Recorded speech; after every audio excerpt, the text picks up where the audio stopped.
Hi friends, uh, good evening to this session on financial planning, asset allocation strategies, and factors affecting investment decision. A very warm welcome to all the participants. I'm Jaskaran Kohli, independent financial advisor, working with India's most trusted brand and globally recognized companies over the last 15 years. And indeed, it's my proud privilege to deliver this session to a widespread audience on social media platform across various sites. Friends, I believe this is an opportunity for me to interact with people from all over the globe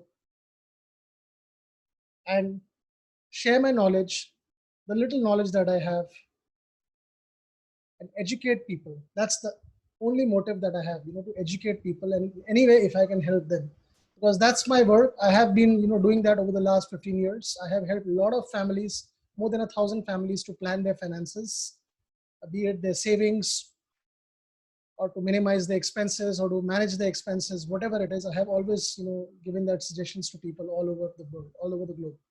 So today I have this opportunity to interact with you. I find myself blessed, and I feel that this session would definitely um, be a lot of value additions to you. It would provide a lot of input to you, and it all depends on how you take the session. For some people it might be an eye opener. For some people it might be things that they have heard before, but nevertheless, be open minded and try to take in what I have uh, in store, and the things that you don't like, you can leave it over here. So friends, before we start this session, I would just like to narrate a small story. A story of a beggar who used to beg in front of a temple, and for years and years he used to do that job, and suddenly he passed away one fine day. And the people who used to come to the temple, they thought what to do with this person. Should we bury him, or should we cremate him? Because they never knew whether he was a what religion he belonged to. So the people thought, why not dig him, in this piece of land where he was sitting underneath, just dig the land, just dig the road, but dig the and bury him. So that's what they did. But when they dug the ground, to their surprise, they found pots and pots of treasure just underneath the place where the beggar was sitting all his life and begging.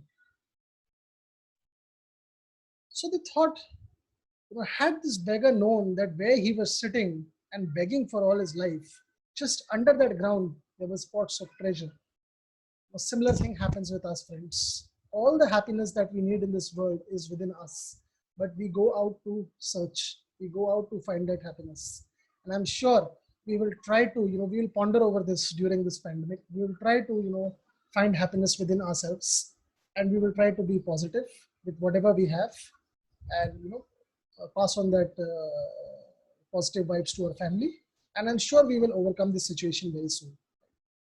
So before we start, friends, uh, the session is on financial planning and asset allocation. It might seem to be very, Latin and Greek to some, but yes, it's a very, very, a simple way of putting things. I have used it very common terminologies. I will be, using, then each and every person can understand what I'm trying to, deliver, and that's my objective. That it reaches maximum number of people. So friends, before we start, on the thumb rules of financial planning and asset allocation, I would just like to, make you understand that what are the current things, what are the current situation of this, economy at the moment. This pandemic has a wide stretched, impact on various countries, on countries all over the world almost, barring a few. India is now, in a very, very grave situation, and they're not doing too well in terms of cases. We have seen a steep decline in a lot of sectors. All the core sector, output has fallen by more than 15 to 20% over the last quarter, quarter ending June, and things are looking very bleak and grim at the moment. But there are certain sectors, which are doing very well. Sectors like the ITES, the FMCG sectors, the retail sectors, the specialty chemical sectors, like the sanitizer companies, all these sectors, and they have clocking revenues which they never used to do in a year time. They have done it in a month's time. So yes, it's a blessing for some of the companies. The online training companies, they are also doing pretty well, in this COVID pandemic. So yes, there are companies, it's a mix and match. People have been doing well, and some people are not doing so well. They are affected, very badly by this pandemic. So friends, this is the overview of the sector. The GDP has fallen to a great extent. It has gone down to 3.6% in the last quarter ended June, and which has dragged down the entire GDP for the year to 4.1% level. It was 6.5%, 6.6% last year. And ever since the pandemic has come, it has gradually even fallen down. Even in this particular year, it was not doing too well. The second quarter and third quarter numbers were also 4.6 and 4.9%. So basically, friends, we are looking down. We are looking at the bottom right now, and IMF has predicted that in the next in this particular year there would be a 5% contraction in GDP. That is expected to happen. But friends, we have to live with it, and there's nothing which is in our control. But only thing that we can do is do our best and leave the rest to God. So I think things will improve soon. Government has taken a lot of steps, including the 20 lakh crore package, which is known to people. How it is actually split up into the major part is by RBI's monetary policies, and the remaining part is borrowing by the government, which is around maybe a 2 lakh crore or something in the form of bonds. So basically the fiscal deficit of the government is increasing. It has increased because of this pandemic. So the borrowing has increased than the budgeted amount. Whatever amount was there in the budget, it has increased more than that. So that is why to bridge the gap in the fiscal deficit, the government has to do borrowing in the form of bonds. The government has told the commercial banks to issue the bonds. So that's about it, friends. And before we look into any asset class or any investments, friend, the most important thing to look at is the two aspects, which are the repo rates, which is the correct rate of a country. Repo rate is nothing but it is the rate at which the central bank of a country lends it lends money to the various commercial banks for a short-term purpose, for the mismatch in the asset liabilities. So yes, the Reserve Bank has cut its repo rate. You must have seen in May it was cut to 4%, which is the lowest in the last 9-10 years. And it will be cut further. There will be another probably rate cut in this month expectedly, and it might go to 3.5% or 3.7% level. Friends, how does a repo rate have an impact on the various other interest rates? It's very important to note. Repo rate is something which is the correct rate, as I said, because all developed countries of the world, if you look at Japan, or you look at a USA or a United Kingdom or Canada or France or Germany, the repo rate is in 0.5 to 1% category. And these are the countries which once upon a time had around 20% repo rate. Countries like a USA had a 20% repo rate, and today it is 0.25%. And a country like UK, is now at negative bond rates in this pandemic. They are, the benchmark bond rates are negative, for the first time in history. So, friends, what I'm trying to drive is that India too will become a developed country in the days to come. And when that happens, you will see India's repo rate also, coming down to levels of 1.5% or 2%, in the coming 15 years or 20 years. And that time, the repo rates, the interest rates will fall, because most of the interest rates are linked to aligned with the repo rates of the RBI. At this point of time, most important for the Reserve Bank and for the economy is to make the loans more cheaper for the people, because investment is not happening. The loans are expensive, home loans and other retail loans and business loans. So to make those cheaper, the RBI has to cut the repo rate. Inflation is, yes, a temporary phenomena. It is easing out, and it will ease out in the future also. And we don't see it as a long-term phenomena. When GDP is stable, and when the country has become developed, we will see that the inflation also eases out. And so, to when the inflation eases out, the interest rate always goes down. But for the moment, it might be possible that the interest rates, the repo rate might increase for one particular tenure, one particular quarter, because of the inflation numbers, which is 6.5 or 6.1%, whatever it is. And due to this, you would see that it might be a strategic decision by the RBI to cut down to increase the repo rates. But I don't foresee that happening, because the RBI has more focus on the loans rather than the inflation. Its main focus is to make the loans more cheaper. And you would have seen that the most big public sector banks, they have opened on Sundays also to lend money, and they are lending more and more money to the existing customers at reduced rates. So yes, they are passing on to the benefits to the customer. On an average, the fixed deposit rates are around 1 to 1.5% more than the repo rates, and the loan rate is around 3.5% more than the repo rates. Friends. So going forward, when the repo rates come down, you would see the loan rate and the interest rate all coming down. So one thing which you should remember, friends, is that we can no longer look for a double-digit interest rate as we had seen in the past. In the year 2000, when the repo rate was 14.5%, in India, and today, that time the fixed deposit rates were on 14%. The KVP and all those small saving schemes were all linked to the repo rate, and they were also at 12.5, 13%. But today, when the repo rate has come down to 4%, it would be very unfair to think that you would still get the double digit or 9% kind of returns, and that too tax free. So you need to be do a reality check, and you need to understand that we are now in a regime where the interest rates will fall from here, the repo rates will fall, and so will the interest rates and all the small saving rates, right? Friends, there are basically two types of assets. They are financial assets and physical assets. Now, what are physical assets? Physical assets are nothing which are tangible, things like a property, like gold, things like land. These are all physical assets. You would have seen in the second phase of India's economy in the last session, which I had spoken to you about. India was, people of India were mostly investing in physical assets, because at that point of time there were not many. The investment pattern was a little different, because people had more of black money, and they used to invest in physical assets like property and gold, because they had black money. Most of the businesses were done on 90% were done on black money. So things were different at that time, and then we saw exponential growth in the physical assets at that point of time. This was a period from 1991 to 2016, when the liberalization had actually started in 1991, after PM Manmohan Singh had introduced liberalization. And it continued till 16. You saw 20 times increase in property prices, and gold prices also increasing, and the stock markets also increasing from,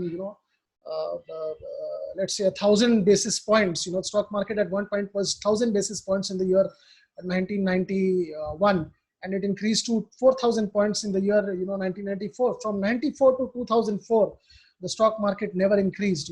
It was just hovering in that 4,000 levels. The reason for that were many. I would not go into this, but mostly were the scams related to the stock markets. In 2004, when Manmohan Singh became the prime minister again, the stock markets actually boomeranged. They actually again saw a spike, because they felt, the investors felt, the people had a sentiment that again the markets would do well, because during Manmohan Singh's time, the markets had done well.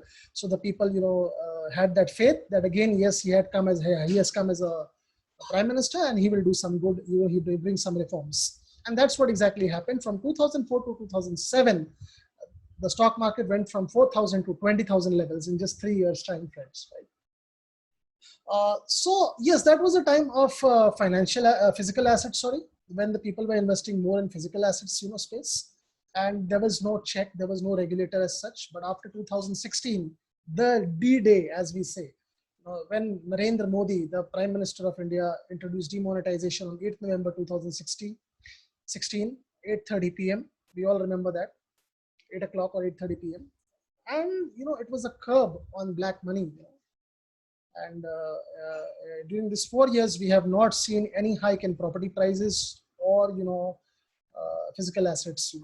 gold increase which has happened in the recent past in 1 year, that is also more to do with the volatility in the stock market and more to do with the pandemic, and these levels will not sustain for, for the coming year or so. Once the pandemic is over, we will see the gold markets, the gold figures correcting again.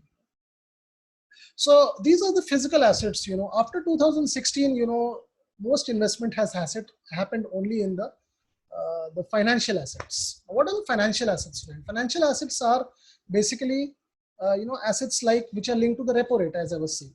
Repo rates like the fixed deposits, like the recurring deposits, things like the bonds. These are all linked to the small savings schemes, PPF. These are all linked to the repo rates. And these days, friends, repo rate linked investments are the worst investments, or the least attractive investments, because they are changing every 3 months, every quarter, once the RBI introduced the monetary policy. So they are changing. So there is no guarantee which we had earlier thought in a scheme like a PPF, or a government scheme like NSC or a Kisan Vikas Patra. But today, these interest rates have come down to less than 7%. During PM Manmohan Singh's time, it was at 8.9% PPF rate in 2014. Today it has come down to 7.1%. It is nothing to do with the Prime Minister or any political party. But the fact is that whenever there will be a fall in the repo rate, there has to be a fall in the small saving interest rates. And we have seen various articles where it has been projected that the PPF rate might fall to 6.8% this quarter. After our repo rate falls further. It is indeed a 46-year-old record the PPF has broken. It's the lowest interest rate in the last 46 years. So friends, these are the financial assets, basically the repo rate linked. Second one is which is linked to the stock market, like the markets as such, basically the stock market and the mutual funds. They're also not performing well. The average 5 years return of a SIP, a systematic investment plan, for the last 5 years is just around 4 to 6%, which is a very, very a shabby figure, a very poor figure, because it's not tax free, it's taxable, right? So you need to look at various factors before you do an investment, analysis. You do an investment,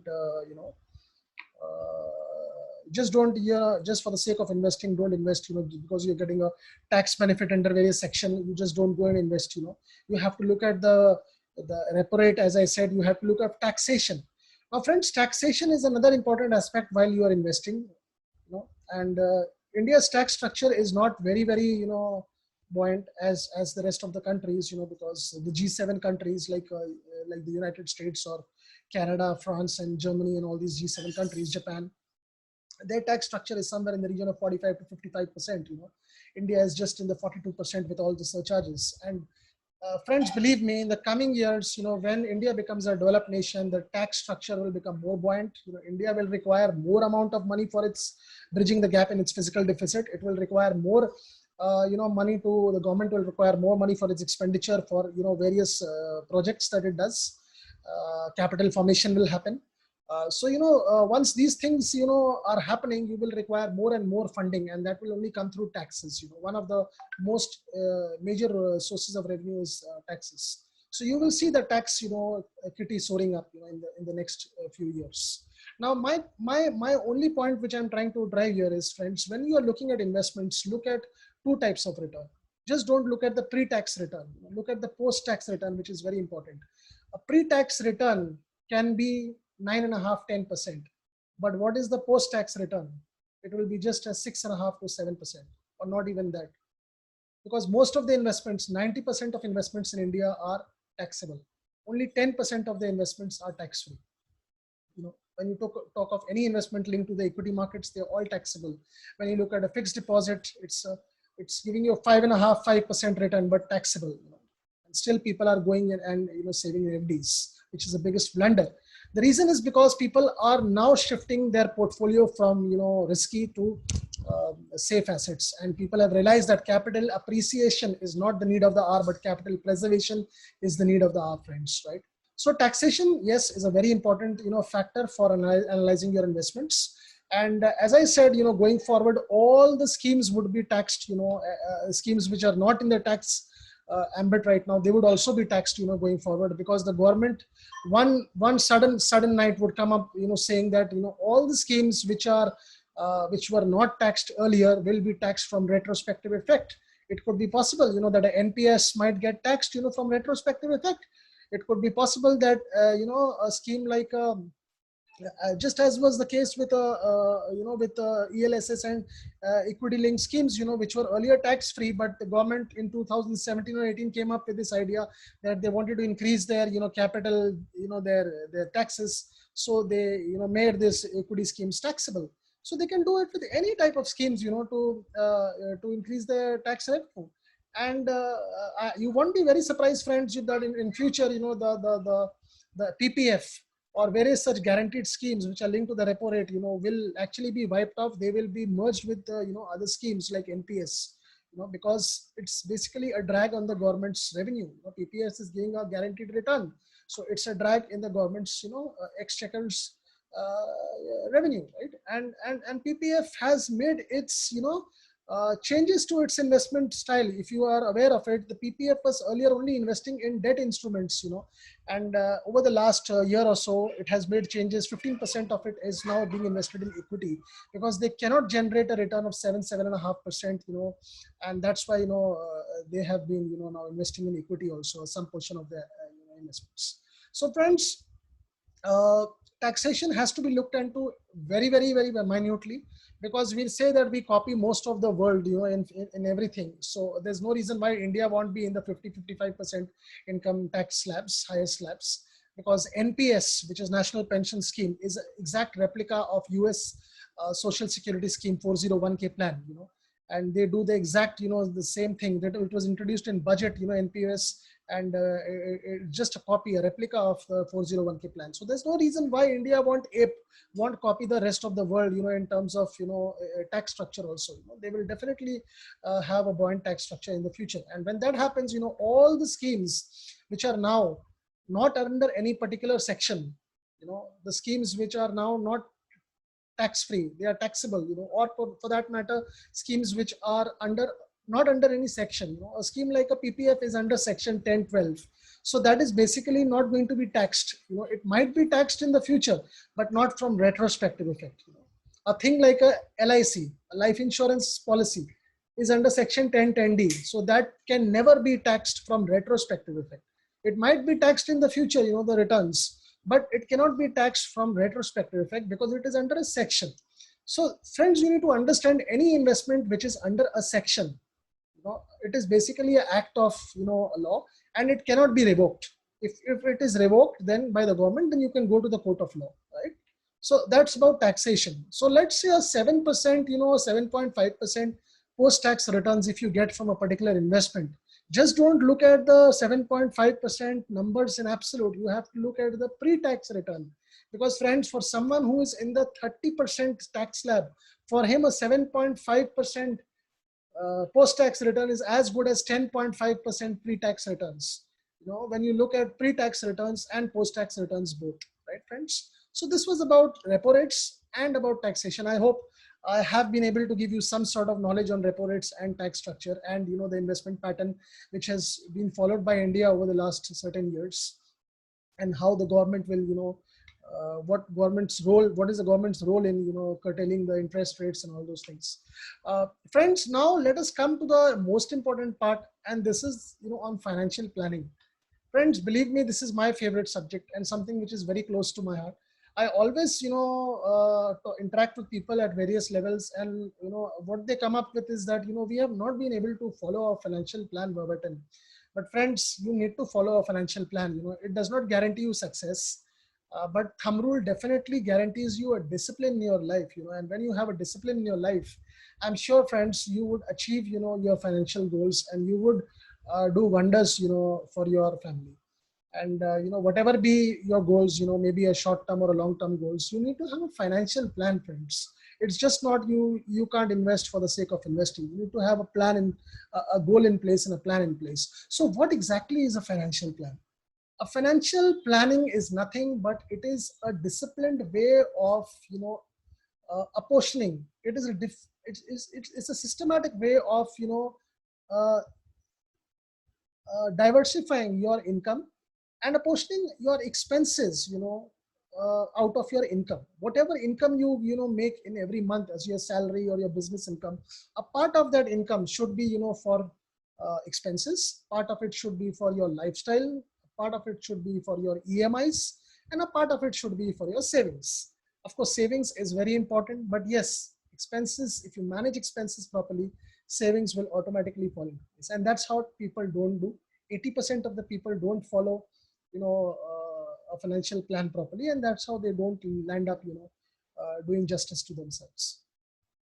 Friends, everyone earns limited. Everyone, most of the us, have a fixed salary, and most of us, have a limited. It's with that what you do. It's not that you do something with what you don't have. You need to make use of your resources. Whatever you have, what you are doing with that. That's most important, and that can land you, in a very important place. But you have to understand how to do it. Now, friends, as I was saying, financial planning first part, expenses. Expenses is the most important. That is household expenses. It comprises of your, the daily household expenses that you have on food items, on transport, on utility bills. It might be on, your child's education, and these all expenses come into the household expenses. This should not exceed 30% of your monthly income or your salary. Now people say, is it mandatory that I have to, do 30%? Can't I do more than that? Yes, you can do more than that, but on average, what I've seen is that a person who is, in a higher income bracket, he actually consumes less. His household expenses is 10 to 15% of his monthly income. For someone who is in a lower income bracket, they actually tend to consume more. They tend to save less. So that's how it goes. Second is your EMI expenses. EMI expenses are, friends, into what? They are into your housing loan, your car loan, or a personal loan. This should also not exceed 30%. And I have seen people, my friends, you'll be shocked, people who have just, 3 years or 4 years into their corporate, career, and they are in the mid segment or mid management, they are taking loans which are exceeding 60 to 70% of their monthly salaries or the monthly paycheck. What are they left with? How do they manage their families? It's really a shock. And during this pandemic, we have seen it's a strain on their pocket, because they have to pay that loan, incessantly, and it makes no sense, to just put a, I mean, put a hole in your pocket, to burn your pocket. It does not make sense, friends, because people should actually look at, when they buy a house, they should look at the budget first. What's the budget? I'm looking for a 50 lakhs house or a 1 crore house, and then they should go for the area. What people do is, I've seen many people, they first look at the area. They go to that particular area and they see, I want a house in this particular area. Let's say it is 1 crore. And then they go and apply for the loan. That's the wrong way of doing it, friends. That's how you overburden yourself. You have to look at your budget and then choose the particular locality, but they do the reverse. So this is about your EMI, your fixed expenses. Try to keep this within 30%, friends. It will create a balance. Otherwise, there would be a lot of imbalance in your expenses and income expenses, kind of this thing. I've heard people even telling me that whatever I earn, my expenses are same and more. That's the most most horrible experience that one could face, not being able to save anything when you have worked for 15-20 years, and people giving me those excuses that I don't have money. That's a very bitter story, because if you don't have money right now when you are earning, then think about a situation when there would be a permanent lockdown, and you would not be able to spend anything, and there would be no regular flow of income. So it's necessary that you make a regular flow of income, for those years when there would be no regular flow of income. You understood what I'm trying to say. So this is about your EMI expenses. Third is your lifestyle expenses, friends, which is now taken a toll. It's not going to happen. That should be 10% of your monthly salary. Outing or a weekend movie or outing or going to a vacation, a foreign vacation. These comprise your 10% lifestyle expenses. And the last part, friends, is savings, which is most important part. 30% of your income mandatorily should be saved. If you are not doing this, you are digging your own grave. You are creating problem for yourself, because the longer you take to save. The lower the horizon, the less will be the savings, and you will be in a situation where you will repent later. So start it from today. If you are in the 30-35 income, 35 age group, start it from. This is the most right age to start savings. And as I said, 30%, it should be into two parts. 15% should be short-term goals, and 15% should be for your long-term goals. Now, what are the short-term goals? Short-term goals are, friends, for the short term.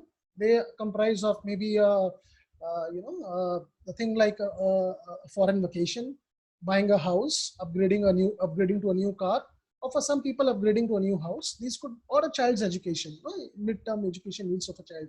Maybe the child has a IIT examination, entrance examination, or he is class 8 or 9. For those purposes, you need to do a short-term planning, and it should be 5 years, minimum 5 years, maximum 5 years. At the end of 5 years, you could review your situation. What are the returns that you have got from these investments? And at the end of 5 years, you could again start investing 15% of your income to create that again, that in 5 years copies. So this is how you keep on doing for 5 years period. You could invest it in any place, like a recurring deposit or SIP. These are all for short term, but SIP last 5 years return has just been 4 to 6%. We were promised by the fund managers that around 10% or double digit growth. You wait for at least five years to get a double digit growth or a decent return. But this is what we have seen over the last 5 years. 5 out of 192 SIP funds have just given a double-digit growth, and the remaining are all in the 4 to 6% category and taxable. So think about it, friends. We need to think all those things, which are not beating inflation actually. So yes, you could do it for the short term. It's okay. For in the stock market, you could, if you believe in risky assets, you could do it. Now coming to the long term. Long term is, friends, basically 15 years minimum and maximum 35 years. For someone who's 25 years of age, he could do a 35 years planning and retire at 60 and, do it for his retirement or for his child's education once he gets married.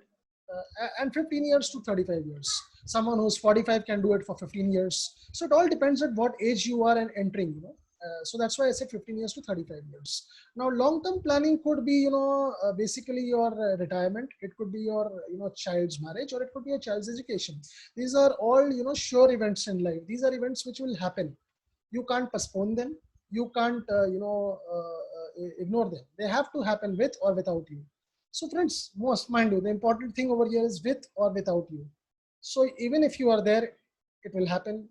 Even if you are not there around, you have to take care that it happens. So, because 15-20 years is a very long time. So here comes a new product, which I will talk to you about, which will take care of, all those things, even if you are there or even if while you are not there, right? Which is basically third product, which is the insurance related products, which are actually guaranteed by the government of India. Things like a LIC, which have a sovereign guarantee by the LIC Act of 1956. And they give a sovereign guarantee on the capital as well as on the bonus. So basically, these are things which you should look at right now, because they give you a capital preservation, capital protection with a decent 6.5%, 7.5% return, post-tax returns. They are not taxable. So these are the things you should look at long term. When you look at long term, you should look at things like a PPF, LIC, and yes, property. You could invest in a property for a long term, for meeting the long term needs. But property rental is pathetic these days, friends. It's just 2.5% to 3%, and that also, you have seen. You read articles on Knight Frank, he's a renowned writer on property, and he has come up with this article saying that the property prices in India are all commercial properties. They have all fallen by 20%, almost 6 to 7%. That is the RTM properties, ready to move properties. So property is not a very good time to invest right now, but yes, if it falls a bit further, then you could think of investing in a long term. So these are the long term events in life, friends. Now, how do you decide? You would be thinking, friends, I have told you about the various places where we could invest, and but what are the criterias? What are the various criterias where we should look into before investing? This is basically called the asset allocation. How you should allocate your hard-earned income into various asset classes based on your income level, on your risk, appetite and the assets risk profile per se. So on what? On based on your risk appetite, on the risk profile of that asset and the income profile, the income category that you have.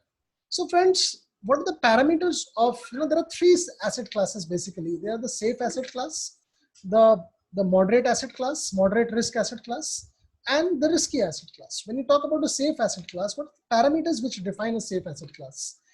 The parameters are, it should be repo rate linked. It should be repo rate linked. It should be aligned with the repo rate. If the repo rate is 4%, it could be anywhere less than repo rate or 1% above the repo rate. That's a safe asset class. Secondly, it should be tax free. And thirdly, it should be capital protected, fully capital protected. There should be capital protection in that, right? Second is the moderate risk assets. What are the parameters for that? Parameters are, again, it could be 4 to 5% higher than the repo rate, the returns. That is the returns I'm talking about. It could be a pre-tax or a post, it could be a pre-tax or a post-tax returns. It could be taxable or tax-free, but mostly it is taxable. And the third thing, the capital is partly protected. So this is a moderate risk, portfolio. And the third is a risky portfolio, which is basically, linked to the markets. Things like a Bitcoin, things like gambling, things like private equity, things like stock markets. These are all, things which are risky, very risky assets. Only if you have the risk appetite, if you have that income level, then you should go for these risky assets. What is the criteria for these parameters? The returns will be much more than 5% above the repo rate. It will be absolutely no capital guarantee will be there. And third thing, they will be taxable. So these are the parameters. Now friends, what are the assets which are, comprised in the safe, moderate risk and risky assets? As I was saying, if you look at the safe assets, there are things like PPF, Public Provident Fund. Things like LIC, which is governed by the central government, sovereign guarantee. Things like NPS, again a government's scheme. Although a scheme like NPS is not fully guaranteed in terms of return, but yes, capital is protected. But a thing like LIC is fully government, capital protected, and the interest rates are also guaranteed. And PPF also, the interest is guaranteed to some extent. Of course, they keep changing every 3 months, but then it is guaranteed to some extent. And second category is the diversified, the moderate risk assets. Over there, you find things like a recurring deposit, a thing like a fixed deposit, which are basically under DICGC. DICGC is what direct investment, it's basically an investment credit guarantee trust, Insurance Credit Guarantee Corporation, DICGC, Director of Insurance Credit Guarantee Corporation. So basically this is something which is, giving you a maximum 5 lakh insurance cover for all your deposits in banks across. If you have a 5 lakh rupees, deposit, a 10 lakh rupees deposit, if a bank goes bankrupt, you can only get 5 lakhs, not more than that. So that is partly protected. Things like a recurring deposit, fixed deposit, are partly protected. Then there are things which are, fully no protection, which are the risky assets. And these are things like a stock market, things like a Bitcoin. Bitcoin, friends, it was not legal. It's still not legal, and Arun Jaitley ji, the late finance minister, had once said that Bitcoins are not legal. So if you have to make them, they are taxable. So basically you should make them legal. So that is why the Supreme Court has passed, basically a hearing, and they have said that let's make Bitcoin, legalized. And third thing is gambling. Now gambling was also not legal. It has become legal now. Planning Commission had, the Law Commission had, initiated this, and they had passed a recommendation to the Prime Minister, and that's how the gambling also became legalized. So friends, your income category will decide what sort of investments you should do. There are some people who tell me, should I invest in SIPs? I say, what's your income profile, boss? How much do you earn? What is your monthly salary? For someone who is less than 12 lakh rupees per annum, I repeat, someone who is earning less than 12 lakh rupees per annum, he should only invest in safe assets. Safe assets as in PPF, as in LIC, as in NPS. Because these assets are something which will give him a 6.5–7% post-tax returns, and capital will be protected. Because tomorrow, if you have a loss, a person who is in this income category may not be able to, recoup, and he may not be able to, revive. Because little had we thought that an investment like a stock market, investment like a company like, big companies like blue chip companies, I would not like to name them, but you all know, friends, companies like Aman Offshore, or, Jet Airways, or, many such companies have gone bust in the last 5 years. In 10 years, a lot of companies have wiped out. Satyam, once a blue chip company, is nowhere in the picture. So they have become penny stocks. So friends, yes, if you bet on blue chip stocks, it's not necessary that these stocks will, be a multi-bagger. It will be giving you a good return in the future. It's nothing like that. It all depends on the market conditions and what, how they can, how flexible they are. How can they, uh, how could they, kind of, uh, come to terms with the markets. That's what all, because most of the big companies have become bankrupt, what we have seen. So friends, there is nothing which is called, guaranteed in these days. It's just few places where you get a guaranteed interest rate. So grab those interest rates. And someone who is in the 12 to 24 lakh category, income category, for him 50% of his assets should be moderate risk, which is a SIP. Not a SIP exactly. Yes, you could do a SIP. Yes, SIP, or a recurring deposit, or a bank deposit. We could do it in these places for a short term, not for the sure events. And for someone who is above 24 lakhs, he could invest in stocks. He could invest in bitcoins and gambling and whatever he could do. People go to casinos, and spend their fortune over there every month in Goa, the HNI clients. So yes, they can do that. If you have the affordability, if you have those, if you are in that income category, why not take the, chance? And people are doing that. But yes, if your income category does not support it, please stay away from this. A big no to all these things, right? So these are the various asset classes which I was talking to you about, friends. I hope I have been able to make some sense. You have been able to understand what are the various asset classes, what are the parameters for defining these asset classes, what are the income levels that you require, and what are the various assets that could actually, be a part of this asset class, right? The last part, friends, is about retirement, which is again very close. Retirement is something which is, of three types. Basically, it is occupational pension, it is individual pension, and it is social pension. In India, we don't have occupational pension apart from the EPS, which is the Employee Provident Fund and Employee Provident Scheme. We don't have a social pension like the UK, US, and European countries. We have to, make arrangements on our own. So the only place is the individual pension, where we have to make our individual efforts and we have to make provisions for ourselves. Because if we don't make, a provision for pension, then there would be no regular flow of income in our retirement days. And think, if we are, in a situation, in these 3-4 months, we have been in a situation where we have not been able to, kind of cope with it. Then what about a situation where we will have a permanent stop of income after retirement, and we don't have a regular flow of income? So how would you actually manage your expenses? And expenses, friends, would skyrocket at that time. Whatever is the expenses right now, let's say 25,000 per month, it would actually be around 50 to 60,000 rupees per month after 15 to 20 years, right? Inflation has corrected, yes, but it would definitely be double in the next 15-20 years. So how would you manage that? You need to make a provision for that.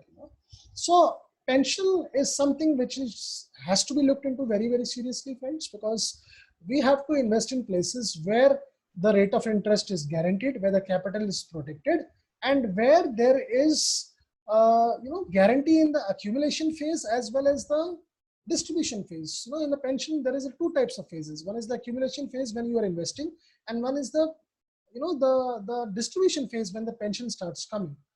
So these two phases, either one of them should be guaranteed.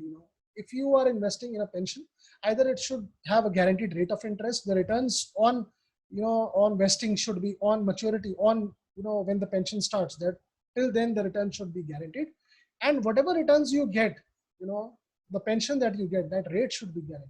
And friends, mind you, not many instruments are there which give you this guarantee, in the accumulation phase as well as the distribution phase. So you need to look at instruments in asset classes which actually give you mix of both, either a guarantee till accumulation or a guarantee after accumulation in the distribution phase. So because friends, we can take a loan for everything in life. For we can live on EMI, we can take a vacation on EMI, we can buy a house on EMI, a car on EMI, friends. That's what most of the people are doing. Of course, it is not the right strategy, but we cannot lead our life of retirement on loans. For that, we need to make provisions, and the earlier the better. So friends, this is it for today. I feel what I have told you, a lot of things I have covered in this half an hour session. I feel it makes sense. There are a lot of things which you would know, and a lot of things which probably you would be an eye opener to you. So just few takeaways are there. Don't go for capital appreciation, just go for capital preservation. That's the need of the hour. And invest with companies which have a strong reserves and surpluses and are debt free. You will find very few companies which are debt free and which have a very strong reserves and surpluses. But if you find anyone, please invest in them, right? So friends, here's signing off, and I hope you are having a wonderful time with your family. Stay safe, and have a beautiful evening, and hope to see you in the future sessions. And in the future sessions, I will talk about more on the investment patterns and how various people have been investing, and various investment patterns according to the income profiles, and also compare some schemes like the PPF or SIP or some LIC schemes, and I will show it to you that how what is the comparison of these three schemes and what is the IRR for these schemes, and you would understand that how we can take it from there. So this is it, friends. Thanks a lot for your time. Thanks a lot for watching my video. If you like this video, please do like it, share it, and subscribe it. I would be uploading on YouTube. It would be on Facebook. It would also be on Instagram. So please do view my video. I hope it would help you. And thanks a lot for your time. Thanks a lot, friends.